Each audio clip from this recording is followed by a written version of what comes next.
Thank you for joining Canadian Women in Cybersecurity Day 2. It's been an amazing last 2 days with some great sessions, panelists, speakers. Today we're discussing securing entrepreneurship in cybersecurity. We're joined by Andrea Johnson from Mohawk College and Balinder Rai from OCI. We got only 59 minutes and we got a lot to cover. Just jumping right in, we're going to start off with Balinder. Balinder, can you tell us a little bit about what your organization does and a little bit about yourself? Well, good evening, everyone, and thank you so much, Mahdi and CyberX, for the opportunity to be part of today's event and celebration of International Women's Day 2021. And I'm pleased to be on this panel with Andrea. So I'm Balinder Rai, Business Development Team Lead at the Ontario Centre of Innovation. Just a little bit of background: for over 30 years, OCI has been leveraging deep relationships across Ontario's industry and post-secondary institutions to connect the dots and to bring potential collaborators together to develop and commercialize new and innovative technologies and intellectual property. My role as a business development team member is to help facilitate those introductions between industry and academia, to work with entrepreneurs and companies that are growing and scaling their businesses across a broad range of technology sectors, and really to help ultimately support companies that are looking to go global and scale their businesses. Perfect, thank you. Andrea from Mohawk College.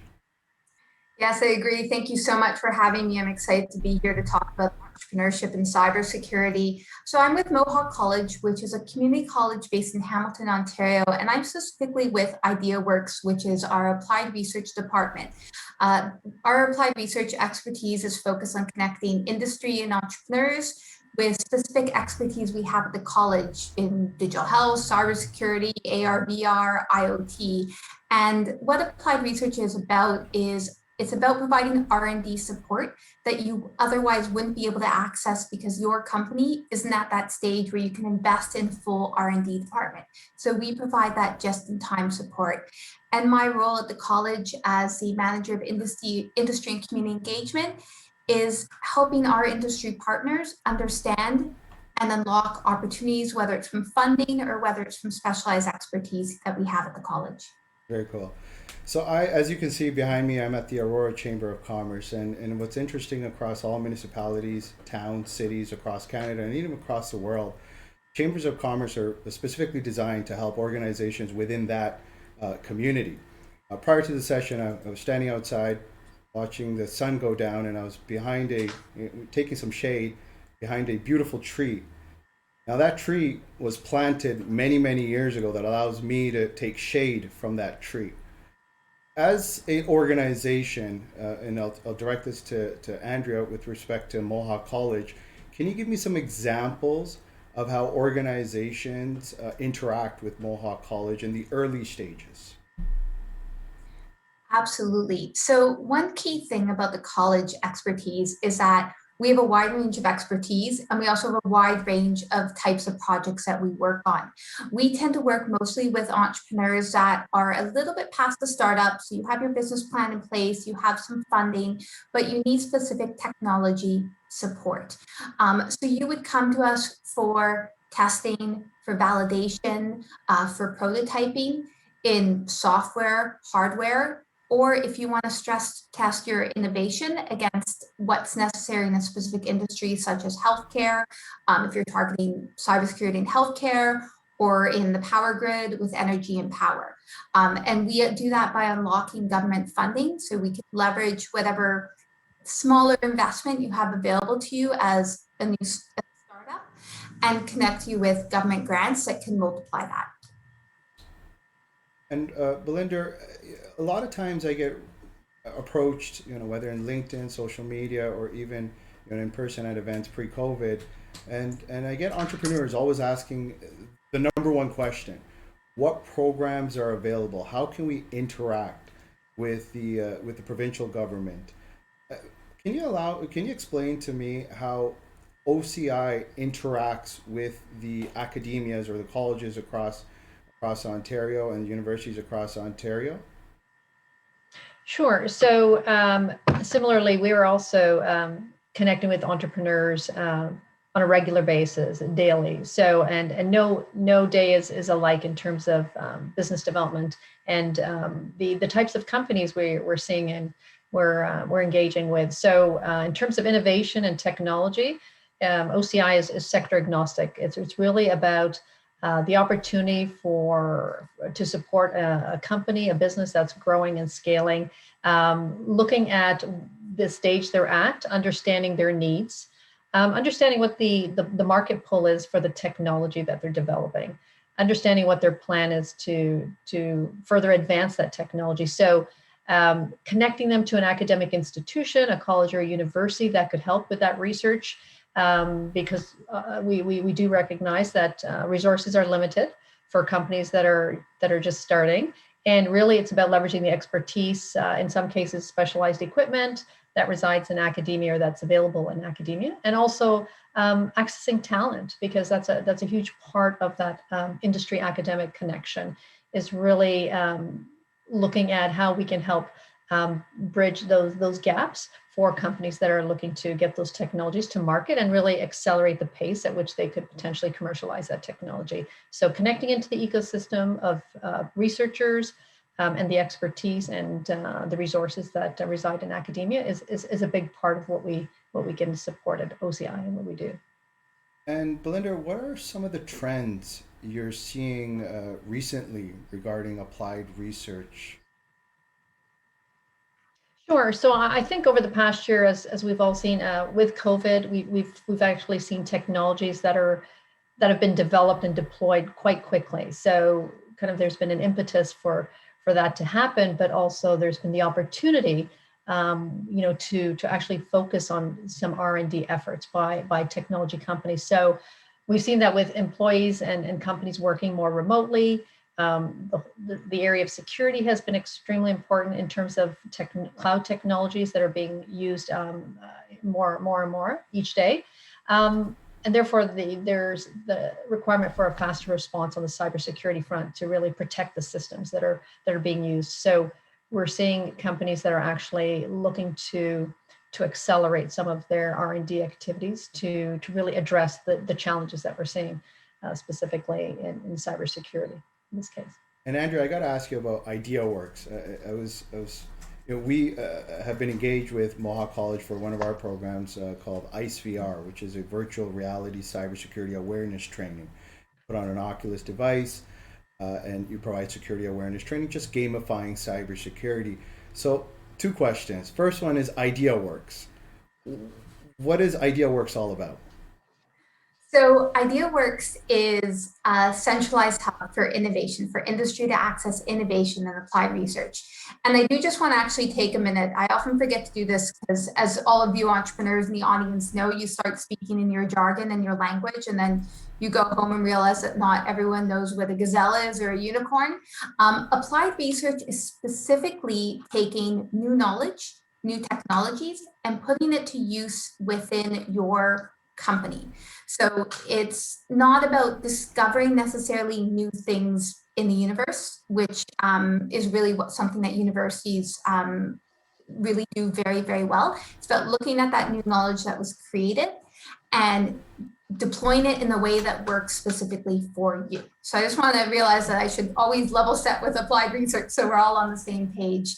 But IDEAWORKS, we're a hub. We have existing innovation centers in digital health, in energy and power, that are funded by the federal government specifically to help support economic growth in Canada. And then we have our areas like our augmented and virtual reality, which we're starting to see more and more demand for. And it's all about someone coming to us and saying, I don't know how to solve this. Help me, quite simply, make my idea work. And is that where you're seeing majority of the trend is towards AR, VR? I'm seeing trends across the entire sector. Certainly AR, VR is a hot topic. I think the acceleration of digital transformation for a lot of businesses is driving that, especially with social distancing. That's a way to connect and get involved and have a real world. I mean, we're still in the real world, but have a more immersive experience without being near other people. But I think the biggest trend I'm seeing is less siloed demands for expertise. People are getting very, very focused and understanding the problem they're trying to solve. So we're very much seeing people come to us for cybersecurity and Internet of Things, or cybersecurity for healthcare applications. So it's not uncommon for us to work with someone on a project where we help them design the back-end infrastructure for a connected device, and then we work with them to 3D print and prototype it out for them. And there's different types of entrepreneurs we all come across, right? You come across entrepreneurs that are extremely green, have no idea from a business acumen. They got a great idea. They're very early in their stages. And then you have entrepreneurs that have been doing this for quite some time, or they have the right mentorship, they have the right guidance, they have the right leadership, they even have the right product. They just don't know how to scale up. From an OCI perspective, how do you deal with the different types of entrepreneurs? That's a great question. So you are right. It is a bit of a maze to kind of navigate through the system in terms of programs and organizations for entrepreneurs, and sometimes they may not know exactly where to start. And when we're engaging with them, we really like to understand their business and understand what stage they're at as a business. So I think we mentioned earlier, some entrepreneurs are at the ideation stage, whereas others are close to having their technology or their minimum viable product, for example, completed, and they need some assistance. So depending on the stage they're at, OCI can help also guide them through sort of the innovation ecosystem and facilitate those connections that are strategic at the particular point in time that the company is at. Because it's a case of with programs and specific program support, sometimes that's the perfect spot for a company to engage and say, well, I have my technology, it's been developed, and now I need assistance with commercialization, for example, or I actually have a specific research challenge, and until I address or overcome that research challenge, I won't be able to focus on the other activities related to commercializing my technology. So really that engagement, that front end, those discussions, those early discussions, and understanding what stage the business is at. And sometimes it is a case of making a connection, facilitating an introduction to an organization, whether it's a college or a university or a regional innovation center. So OCE is a pan-provincial platform. So we actually have a presence right across Ontario. So we can help make those connections that could most benefit the entrepreneur at the particular point in time. So if they need to connect, they're in Windsor and they need to connect to somebody in Ottawa, and vice versa, or in the north and they need to connect to somebody in Toronto, whether it's an academic institution or possibly another organization, we can help facilitate that. So it's really understanding the business and understanding where those gaps lie at the stage that the company is at. And it seems like cybersecurity is one of the key mandates at OCI, especially in the last several months. Is that something that has become one of those key mandates as well? Well, we're at OCI, we're sector agnostic in terms of innovation, but absolutely, I would say with cybersecurity, I think just kind of becoming more top of mind, perhaps, right across the kind of across the world even.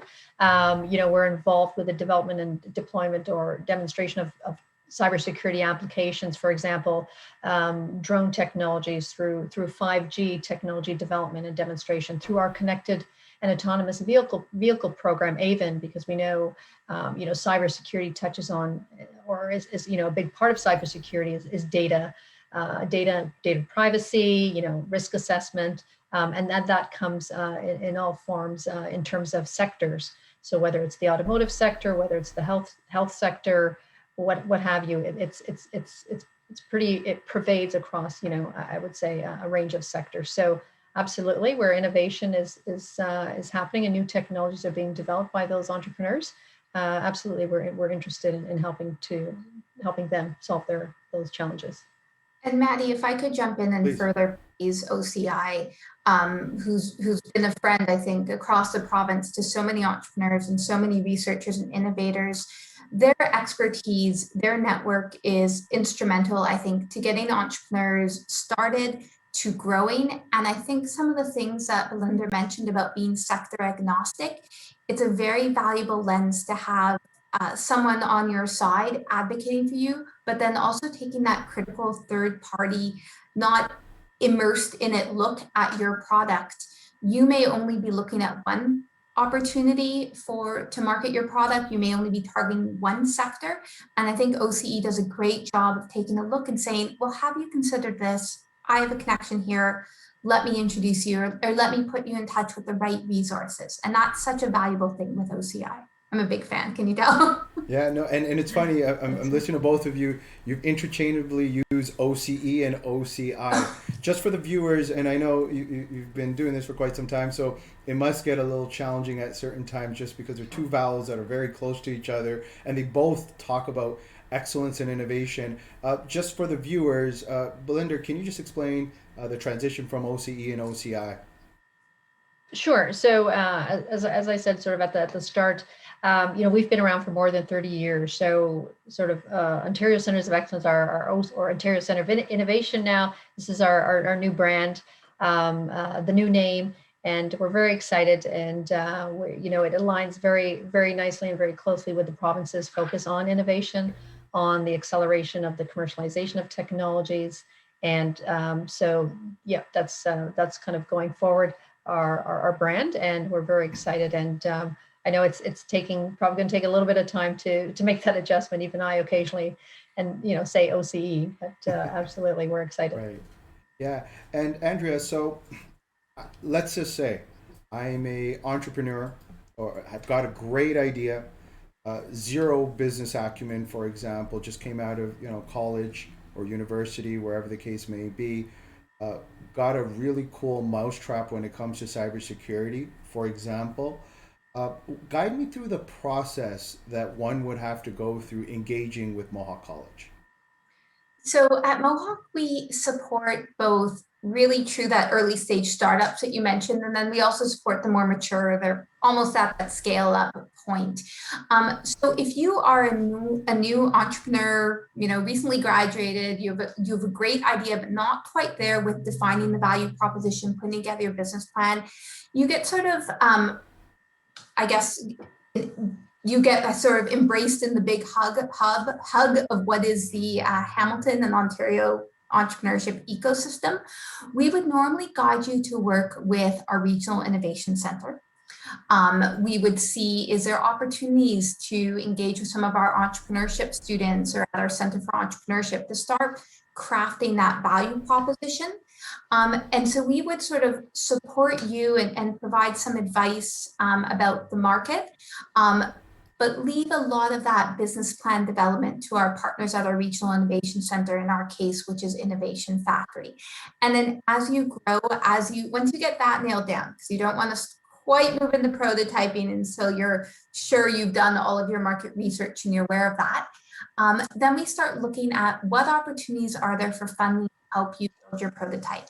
The key thing about working with colleges, Mohawk's not alone. A lot of colleges across Canada do applied research. It just depends on what expertise you're looking for. The key thing for Mohawk, and I can't stress this enough, is that we don't take any IP. The IP of your product will always belong to you. And I think that's important because as an entrepreneur, you're going to have opportunities where everyone's looking for equity, but you still want to sort of control your ownership. Working with the college will allow you to advance your product. We're really doing this for the benefit of our innovation economy and also the benefit of training our students who are supervised by our faculty and our staff experts. So you would sort of come to us. So it is sort of, we start you off, make sure you have what you need so that you aren't sort of moving in the wrong direction. And then we'll come through, we'll do multiple iterations, we'll test, we'll validate. It's all custom, and along the way, we will help you write grants and secure the funding you need to grow and push you in the right direction for those opportunities. Thing. Moving over to the landscape, pre-COVID, the landscape was a little bit different. Canada makes up to close to almost about 97 to 98% of SMBs. Canada is a home to entrepreneurs, people that just want to create, innovate.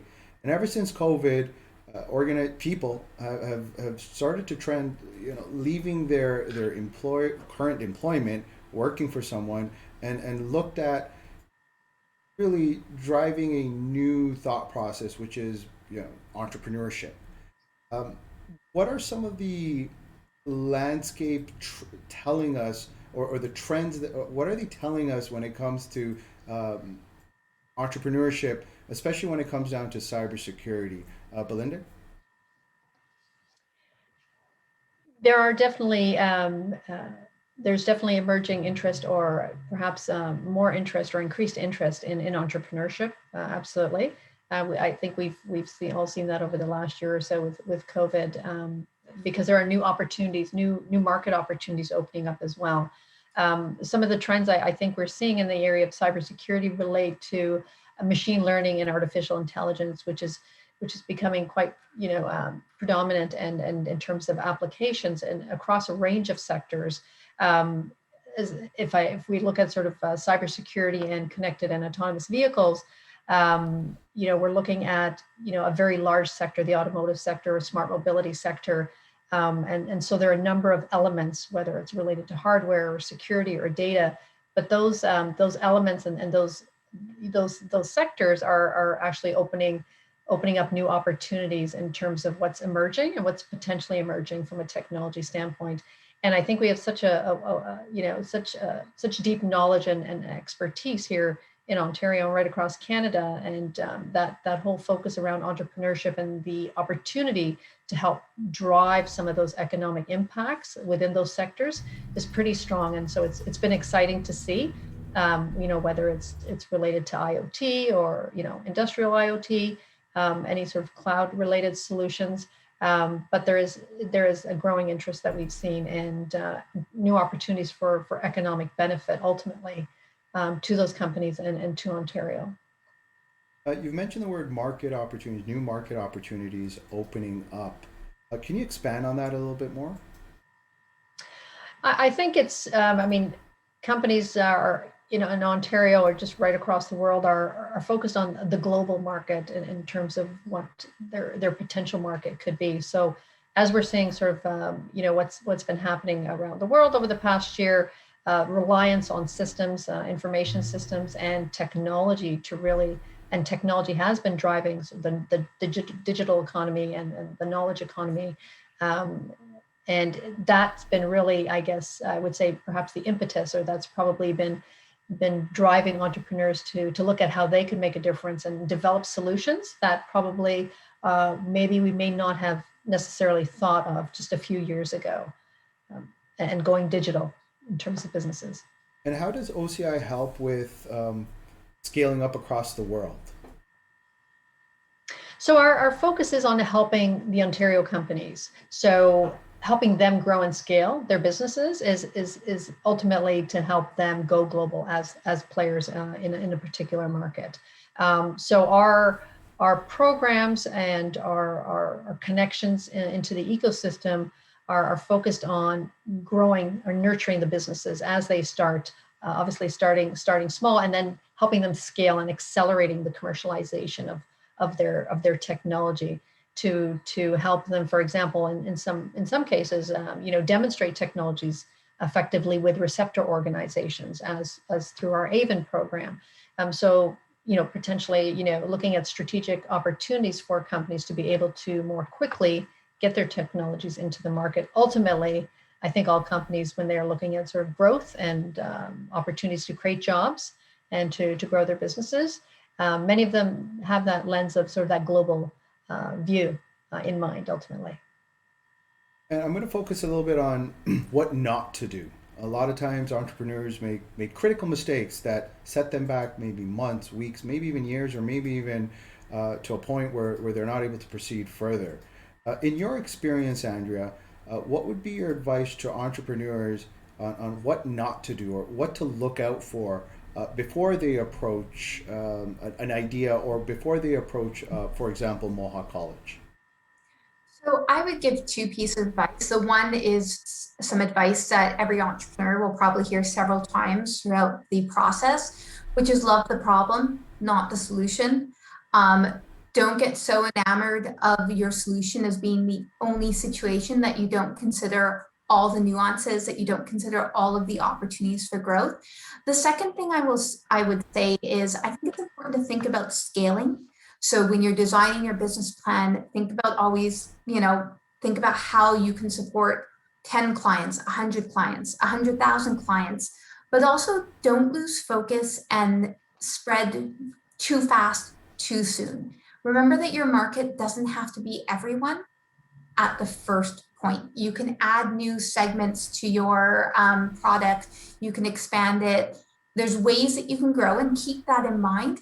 But when you're launching, you want to get a critical foothold into one industry sector so you can really demonstrate that value. Amazon started as an online bookstore. Now they're a behemoth that does everything from content creation to web hosting, cloud hosting. If you look at that model, you'll see how they started very narrow, solving one niche. You can do that with entrepreneurship. And I think as long as there's entrepreneurs in other sectors, there needs to be entrepreneurs focused on cybersecurity. Data, as Balinder says, it's our new currency. It's everywhere and it needs to be protected. It has value. And Balinder, taking a positive spin to this, I'm sure you've come across many entrepreneurs that have both failed and succeeded, and I'm sure more succeeded than failed. From them succeeding, what are the common characteristics you've seen in these entrepreneurs that our viewers can hone in on or sharpen their skills on? I think Andrea made a really good point is to look at the opportunities as an entrepreneur and look at your technology and your market and not to spread yourself too thin, to get that minimum viable product done, and then engaging customers and then iterating as you need to. But getting that traction in the marketplace is essential, and it's the building blocks that come with that would lead to that success are having a strong team in business, having a technology that can differentiate itself from the competition, and really understanding your customer and really understanding the problem that you're solving. And we see companies that are able to move quickly, start to ramp up the traction. And it may not necessarily be the hockey stick growth that we all hear about all the time, but sometimes it's slow and steady. But it's the opportunities as well that come the entrepreneur's way, and it's the connections and the collaborations that they can leverage at an opportune time. So I think it's a combination of things. Those that are successful, we've seen over the last year with COVID that many companies did pivot as well, and found new opportunities and new ways of growing their business. So perhaps their core business or their original business, may have been kind of put off to the side temporarily, really focusing then on addressing a particular challenge with COVID over the past year. but the technology has continued to evolve, and perhaps there's been a new niche that has been created as a result of a global challenge that we've all been facing. So it's really looking at the opportunity, seizing the opportunity, and leveraging as many connections as you can, and building partnerships strategically where possible to help the company grow more quickly or move more quickly. And Balinder, how are you providing training and professional development opportunities to the growth of entrepreneurship in cybersecurity at OCI there? So we have, through our programs, we have opportunities for talent development, to support talent development through our funding programs. An example of that is through our AVEN program, or our autonomous vehicle program, whereby companies can bring on interns, recent graduates, current students, those who've graduated within the last few years. So really leveraging the talent that lies in academia, and new graduates who actually have the latest knowledge, and are looking to build and develop their skills. So kind of that experiential learning opportunity by working with an established company, or even a company that's starting, to help them address a particular technical challenge, while at the same time learning about the business. So providing opportunities for internships and fellowships through our programs. In addition, in collaboration with our academic partners, with colleges and universities, through our programs that support research, applied research, companies have the opportunity to tap into the talent pool, the very diverse and strong talent pool in colleges and universities in the province. And Andrea, I'm going to ask you the same question. I know it's, as we're getting into the conversation, it seems that you're both cut from the same cloth in terms of providing the information, whether it's Mohawk College or OCI. It's the ambition and the goals are exactly the same and aligned, which is refreshing to see. But can you add any insights to the last question? Definitely. I mean, I think we obviously work side by side with OCI, and accessing and unlocking that talent is a huge opportunity, whether it's co-op for a 4-month period, whether it's a capstone project, or whether it's a more multi-month, multi-year applied research project. We have a cybersecurity analytics graduate program where we're focused on building those technical skills over an 8-month period. We have an executive training branch at the college as well, MCE. And then within IDEAWORKS, we are pretty obsessed with a 3-letter acronym, which is HQP, highly qualified professionals.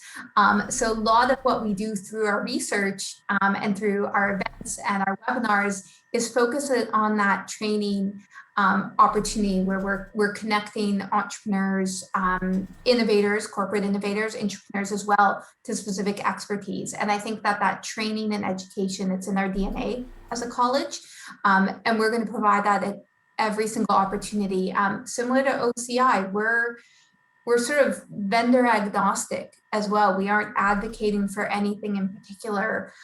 We just want to make sure that there's a contribution to Canadian and Ontario innovation that's being made, and that people have a chance to try, break, grow a new innovative product or service. And the theme has been Canadian women in cybersecurity, and our focus has been on a couple of fronts, right? One of them being to help women who are early in the stages to understand what the role of cybersecurity is, and those that are currently in the role of cybersecurity. From a equitable opportunities, can you tell the viewers of if there are any opportunities available for women with respect to OCI, or actually we'll start off with OCI first. Yes, absolutely. We're an advocate of equity, diversity, and inclusion. It's part of our planning. It's part of our programming. So in terms of recruitment, as you just mentioned, Mahdi, absolutely. We're actively supporting the diversity and inclusivity. And really, it's kind of almost intrinsic to kind of how we operate as an organization. So there's a lot of talented individuals out there, and we're very much focusing on supporting that. And to Andrea, how do we support cybersecurity innovation and entrepreneurs to begin working outside of the urban core? That's a great question. And I'm laughing a bit because I live in a very small town. I live in the type of town where when we got a new stop sign, not even a stoplight, just a stop sign, it made the front cover of our local newspaper, and we had about 10 letters to the editors in favor or against it. So living outside of an urban core, it's a very important question. And I think how I would have answered this pre-COVID is very different from how I'd answer it now, because certainly this virtual world has made it easier to connect, easier to work remotely. But I think the first thing we have to do is change our mindset about where our experts are located. They aren't only concentrated around the big city. The network of regional innovation centers serves hubs from, Niagara region where I am, all the way up to Northern Ontario. And those experts that are based at these centers, they may not be experts in cybersecurity, but they're experts in entrepreneurship, and they're experts in finding you a network that will help you succeed. So I think realizing that there's that support that's everywhere, that this is a bit different than certainly going into a hub and running into someone at a water cooler or grabbing a coffee, but the value of strategic networking, even if you're outside of an urban center, is very, very important. And also, as an entrepreneur, you can be part of changing that dynamic. If your default is always to look at a Toronto or an Ottawa or Vancouver or Montreal-based resource, you're not giving your local entrepreneurship support network any data or evidence that they need to fund cybersecurity entrepreneurship in your area. So be known, work with your local group, and help support that cluster. Because if where there's people and those sort of early adopters, a lot of more support will follow. So, take that mindset that your experts can help you be strategic that are locally, and that you're contributing to helping build that environment within your community. Uh, for Balinder, how can the public assist with OCI in any way, shape, or form? Entrepreneurs that are seasoned, organizations that are seasoned that can assist. Is there any way that they can tap in or work with or in collaboration with OCI? Yeah, absolutely. I would say that when we talk about a network of support for entrepreneurs, again across various sectors, we are connected into that ecosystem of organizations, that support entrepreneurs and entrepreneurship. So, as Andrew just mentioned, whether you're in Northern Ontario and you're connected to your regional innovation center there, or you're in Windsor. Similarly, there are various groups that support entrepreneurs. So, for example, if we're looking at the investment community, there are angel groups throughout the province. There are funding organizations, federal funding organizations that have a presence right across the province as well. So it's really being aware of what's available to an entrepreneur, and sometimes there's a lot of information out there. Absolutely.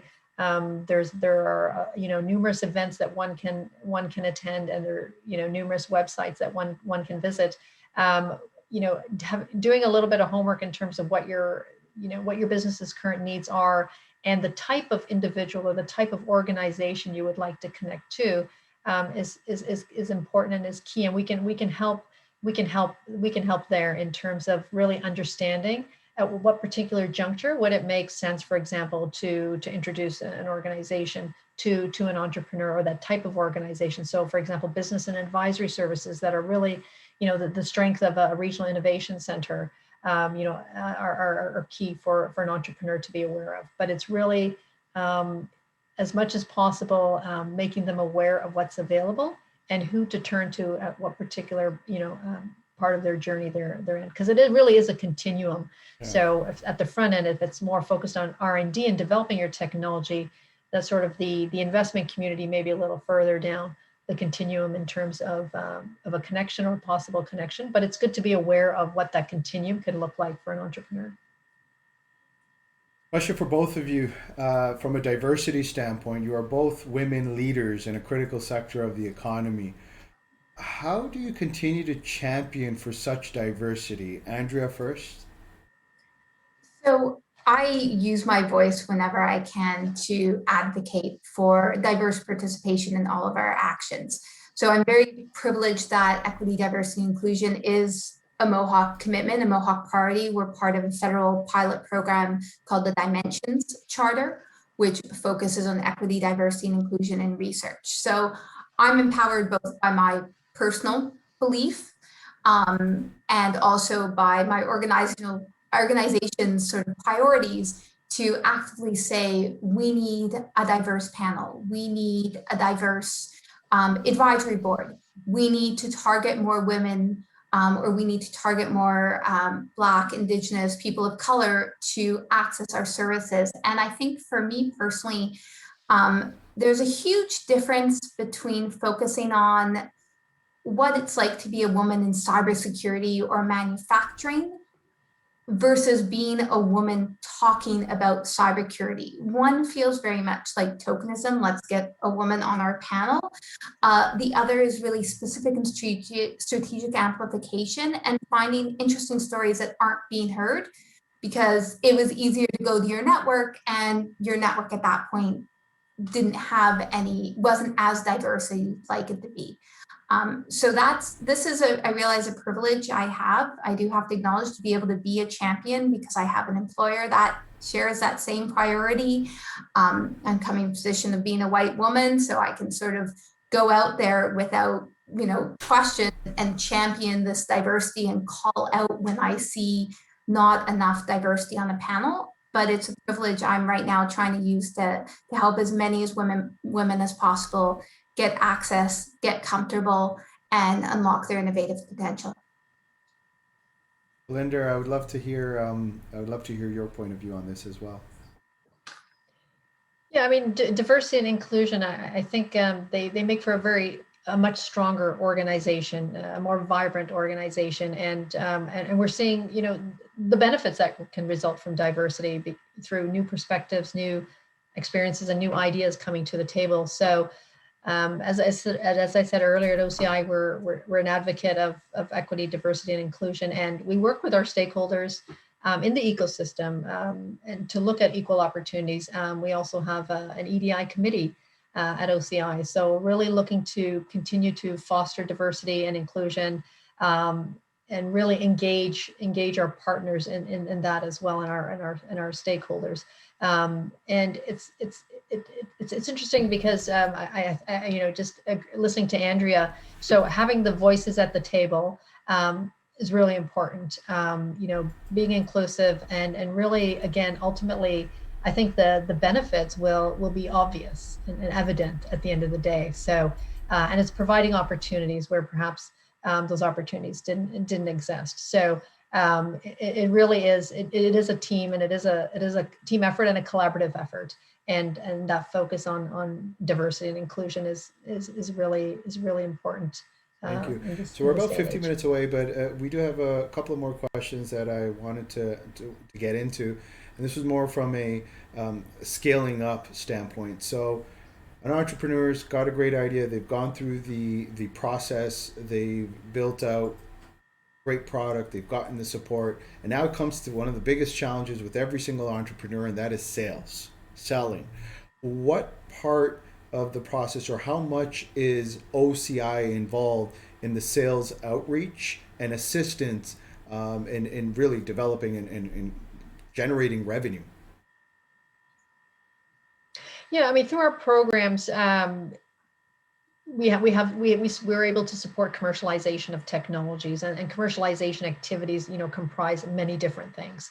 So an entrepreneur or a startup that's part of an academic accelerator, or has been through an academic, or has spun out their company from an academic institution, let's say, they have the opportunity to look at our market readiness or commercialization programming, and through those programs. There's the opportunity where a company is raising investment. OCI could come in as a co-investor, depending on the opportunity and kind of the nature of what the entrepreneur has developed in terms of their technology, and kind of where the origin of that technology, whether it was academic IP or affiliated with an academic accelerator. So there's opportunities to actually accelerate some of those commercialization activities, which could include things like, business development and sales and marketing opportunities. So there's one avenue, potentially that can be explored. In terms of even our partnerships or our engagement with, hundreds and hundreds of organizations, within our business development team, we have the ability, and what we do quite well is really work with each other and look at how we can support an entrepreneur. If there's a particular challenge or a particular connection that they're seeking, we're, put our heads together to see how can we support them in particular efforts that they're looking for that support. Thank you. Andrea, back to you from a rural and remote community standpoint. Are you seeing an increase in interest in funding for cybersecurity projects? I am seeing an increase, certainly across the board, from people like OCI, from NSERC. I think some of the supercluster funding as well. They're all making assumptions about that built-in, how cybersecurity can be built in and combined with that. I haven't seen any beyond. I think OCI and Balinder did a great job highlighting specific funding programs, but we do see a lot more funding for demonstration projects, the Ideas Fund out of the federal government, and I'll share a few resources on the platform. But things like the calls by the government, which really in Canada is a very large market for a lot of entrepreneurs, those are coming more frequently and being more common. Mhm. And one of the biggest challenges in cyber is access to talent, as we all know.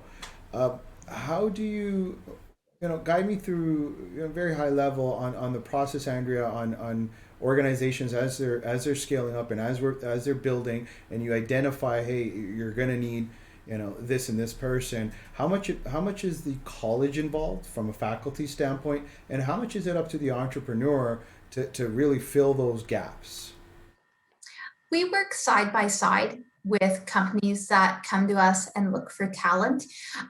So we have a formal co-op program. We have the job board. We help the companies understand the different funding opportunities that might be available to them, and push those out.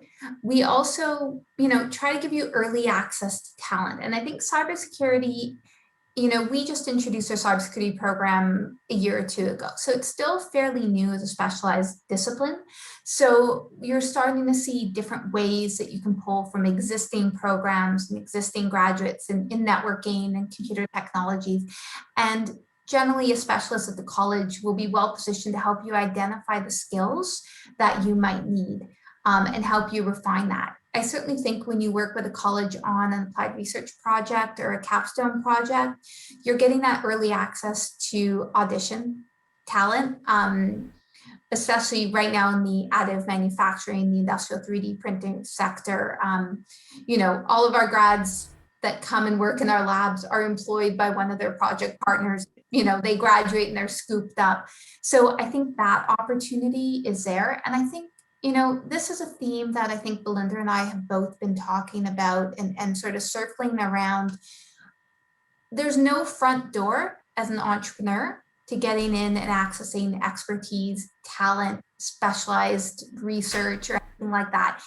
Any door you knock on, whether it's Mohawk, whether it's a regional innovation center, whether it's OCI, whether it's even an angel investor group in Ontario, they're all going to get you to the place that you need. Everyone wants to put hand out and bring you up.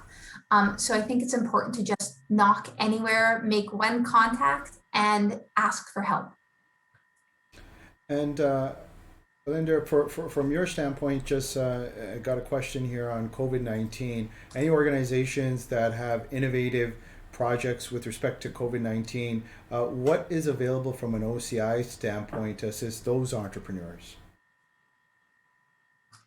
That's a great question. So last year we launched a COVID-19 collaboration platform. So it was an opportunity for any organization, entrepreneurs, researchers, other organizations across Ontario to to actually share with I guess with everyone else kind of their piece of the puzzle. So whether they had a solution or whether they had a challenge, or whether they had research expertise or whether they had a facility, it was all about helping make connections, helping facilitate introductions, and in many cases leverage programming. So we did have program specific calls, if you will, related to COVID, technologies that could help address the challenges related to COVID.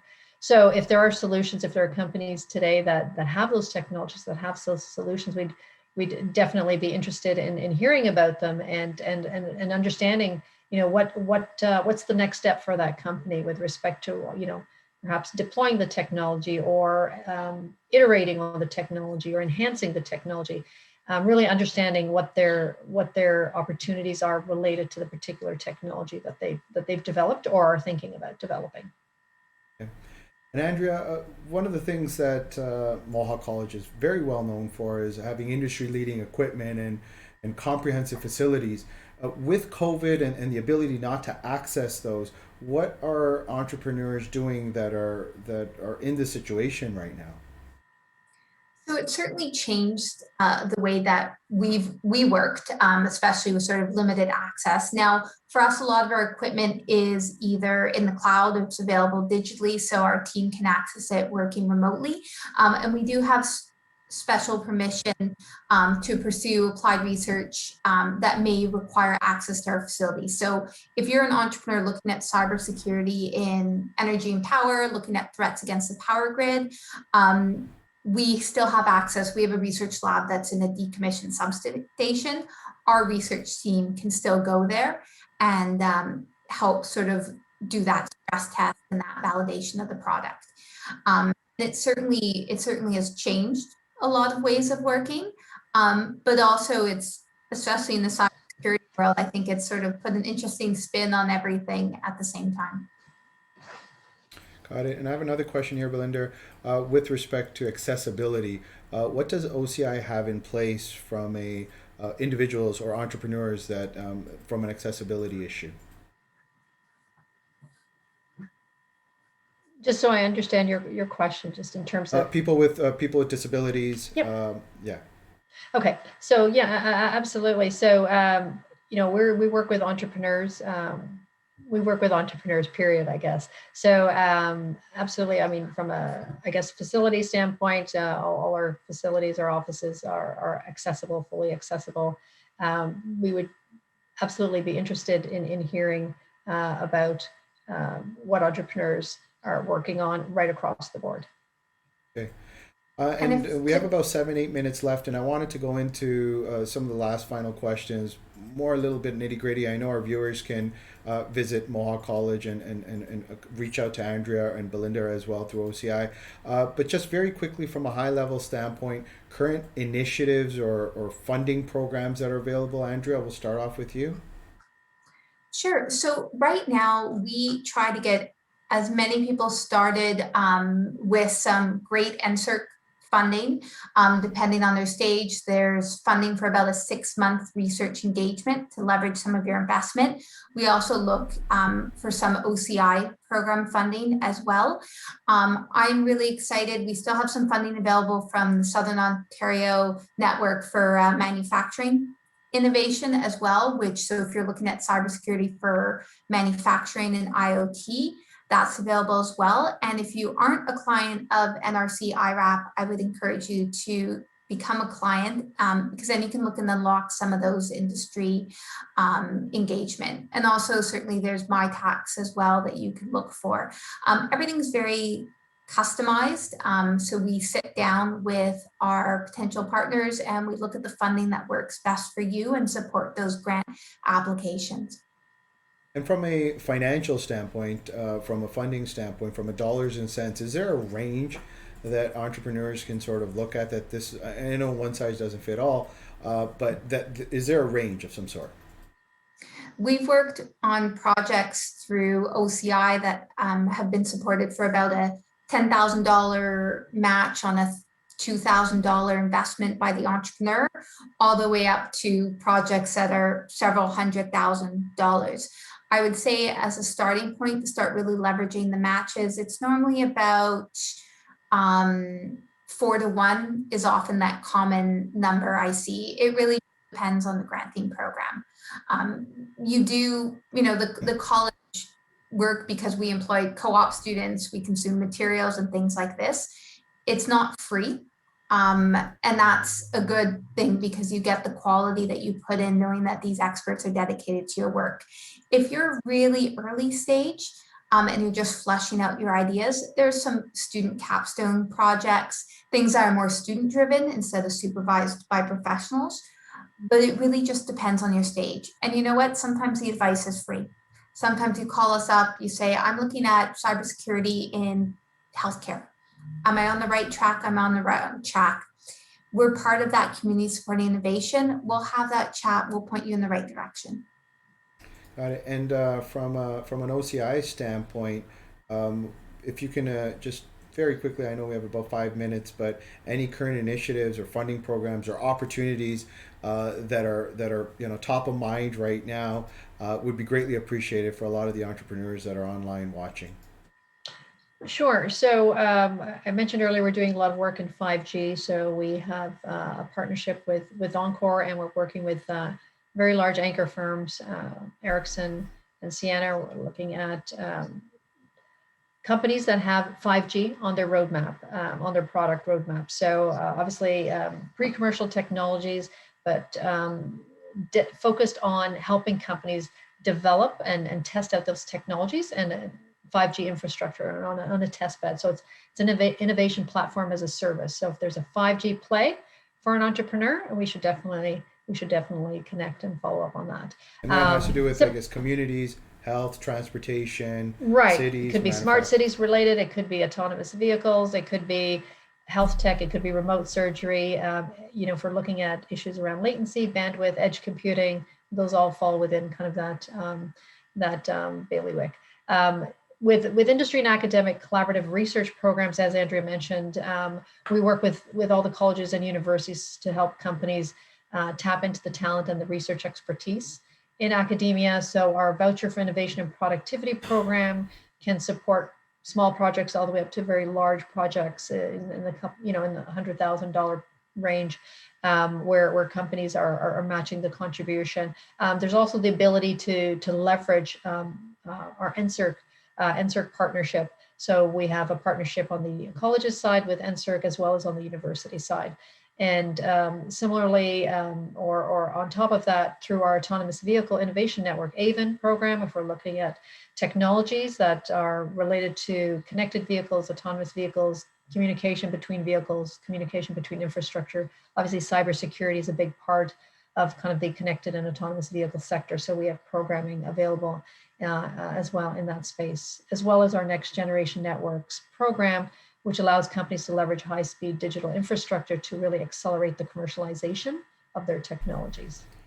And I just got a question here for you, Balinder. Why would a entrepreneur go to a college, for example, Mohawk College, and not just directly come to OCI? Well, they could. We actually see things happen in sort of the entrepreneur, company coming in or connecting with OCI. And it's a case of, sometimes it's a case of where they actually may have a connection or a relationship, an existing relationship. So we often, have the colleges reach out to us and say, well, I've been approached by a company and they have an interesting project in mind, and we have a faculty member who would be perfect. So is there a funding opportunity through OCI, and vice versa? An entrepreneur could come to us and I would say, well, Mohawk has this great program. And faculty who can work on this applied research project with you, and I'd reach out to Andrea or her team to help make that connection. So it works both ways. And just Andrea, to you, from a value proposition, why is it, it's always good to investigate and research as much information. Mohawk College being an amazing college. Why should someone come to Mohawk College or a academia to go through the process? What is the value proposition there? So I think there's two things that end up being a value proposition. The first is you're expanding your team, you're expanding your resources, you're expanding your expertise, and without making that initial investment. You don't know what you might need in terms of technology, or you know that you just need to test your product against, we have 14 million dummy public health records, and you want to know, is your product robust enough if there is an attack to our healthcare system? Sometimes you just need those short-term solutions. So that's one of the things. We're that just-in-time expertise. Certainly the intellectual property, knowing that you can access this expertise without risking any of your IP, and knowing that everything is protected and confidential. If you need an NDA, that's available. And I think, as Balinder said, wherever you end up, you're going to be pointed in the right direction. And every college here in Ontario has their own expertise. We're not going to work with you on a project if we feel that there's an expertise somewhere else that would be better suited for you. We have a great, robust network of different connections at different applied research areas. We're going to refer you to other colleges. We're going to refer you to OCI. We're always going to say, have you talked to this person? It's part of just exploring and understanding what expertise is out there. Perfect. Thank you. I know we're at the top of the hour here. Time has flown by. Before we end off here, I'll start off with you, Andrea. Where can people get in touch with you, or where can people get some more information? Well, I'm going to go on the platform and post a helpful sort of top 10 list of some new research funding out there. Please feel free to probably connect with me on LinkedIn. Send me a message. Send me your question. I'm happy to do that there. So find me, Andrea Johnson, on LinkedIn. Thank you. And Balinder? I would say the exact same thing. I'm on LinkedIn, the OCI website, obviously, our entire business development team. We're able to connect through the various social media platforms that we have at OCI. Perfect. Thank you very much for your time, both of you. Very engaging conversation. And just for the viewers, that from a website standpoint, that's oce-ontario.org. If you want to get in touch with and gather some information. It's a wealth of knowledge on the website. In addition to that, mohawkcollege.ca /IDEAWORKS. Again, having a tons of information. Thank you to you both again. On behalf of CyberX, I would like to thank everyone for watching, and please continue to join us for the rest of the week as we go into Wednesday, Thursday, and Friday with Canadian women in cybersecurity.